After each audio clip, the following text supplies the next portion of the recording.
Hi everyone, my name is Chia. Hello, my name is Anna. Hello, my name is Marlene. My name is Stephanie. So today we are talking about menstruation health and education for homeless youth. So a little bit about introduction and how it is a problem.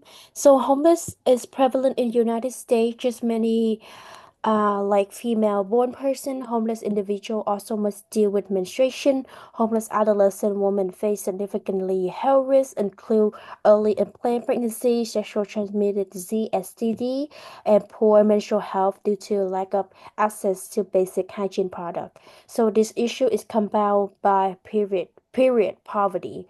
So nearly 40% of homeless individuals in US are women, a portion of whom menstruate and struggle with period poverty. So according to Giga research, over 600,000 people experience homeless in the United States, with many sleeping in temporary shelter or on the street. So homeless youth, especially adolescent girls, are among the most vulnerable, often lack of access to hygiene product like clean water, safe bathroom facility. So yeah. So the next is period poverty.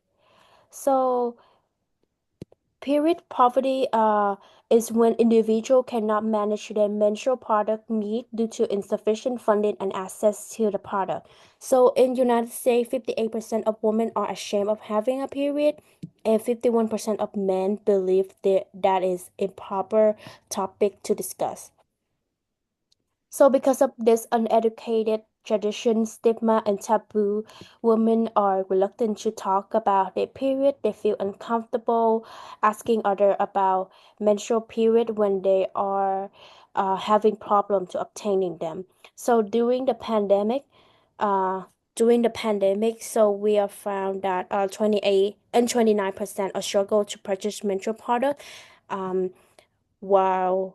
And 18.5 are struggle to afford any menstrual product during a pandemic. So from 18 to our recent wrap of hygiene product as 2023, so we have 23% uh teenager are unable to afford a period product. So we can see increase in the wrap.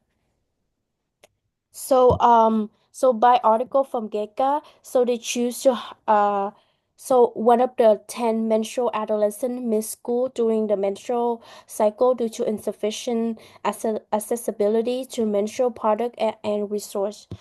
So they choose to hide their period for by asking emergency leave or absent from work and school with limited access to private and sanitary bathroom. Many face shame, discomfort, and difficult managing their period in public space.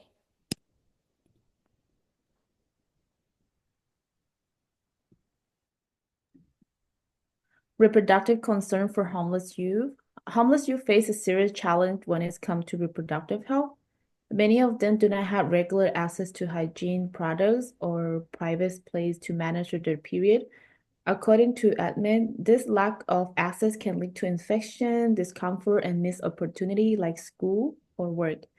They are also at high risk for unplanned pregnancies and STIs due to limited access to contraception and sexual health education, according to JECA, Bochar, and research. Factors like trauma, stress, and malnutrition can further disrupt their menstrual cycle and overall reproductive health. As Aurora and Siha, they point out these concerns are often overlooked in public health discussion, but they have a serious impact on both physical and emotional well-being.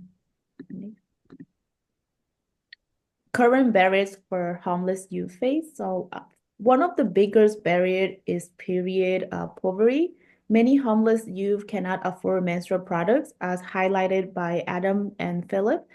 Even when free products are available, inconsistent access and lack of privacy in shelter or public space make it difficult to manage menstruation. Another barrier is transportation. According to JECA, it describes how many youth struggle to reach clinics that offer reproductive service. Mistrust in the healthcare system is also common, especially for those who have faced judgment or discrimination in the past, according to Aurora and Siha. And many youth have not received proper reproductive health education, which leave them feeling embarrassed or and unsure of how to ask help when they do seek care. Thanks.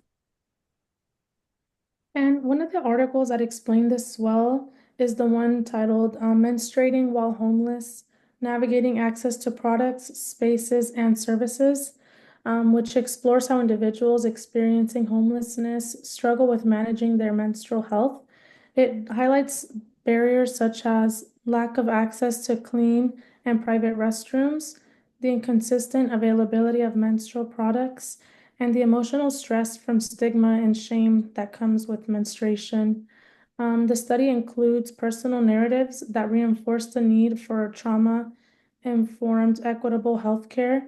It reinforces the goal of our project, which is to raise awareness and push for systematic changes that'll help the homeless youth who are menstruating. Next. Nurses' roles and responsibilities. As nurses, we play a key role in addressing these reproductive health issues. Research by Ensign and Pankey emphasized how critical it is to access menstrual health while also recognizing the trauma many homeless youth carry. Trauma-informed care builds trust and helps reduce fear and shame. We can provide non-judgmental education about reproductive health, sexually transmitted infection prevention, and safe sex. According to Ahmed, access to accurate information and support makes a major difference in helping youth feel seen and empowered. Nurses can also connect youth with resources like shelters, free clinics, and hygiene drives. On the bigger level, we can advocate for public policies that support access to menstrual products, reproductive care, and overall health equity, which is strongly encouraged by the recent findings in our articles. Next.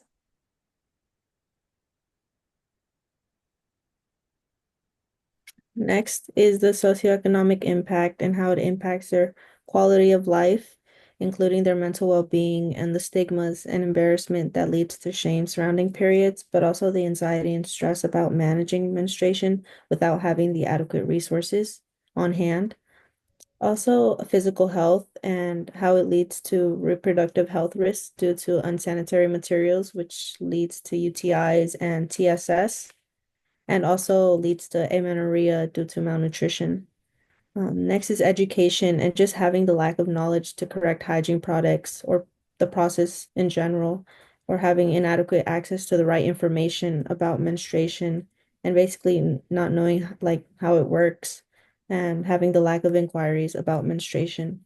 And lastly, the financial burden and the nonstop increasing prices for menstrual products in the US, which leads to the lack of accessibility for this specific population. Next. Lastly, to conclude this presentation, we really wanted to raise awareness. And by doing that, we want to advocate for free menstrual products in shelters and schools and public restrooms. And also getting involved with the community is a great way to raise awareness by donating or creating info pamphlets in schools, community centers, and shelters. Also working with nonprofits, including the three here on the right, the Period Project, the PAD Project, and I Support the Girls, which all really, in which we could support and volunteer to help their mission of globally expanding the access to menstrual health products for young women all around the world. And these are the references we used throughout the presentation. Thank you for listening Thank you. and Thank watching. you.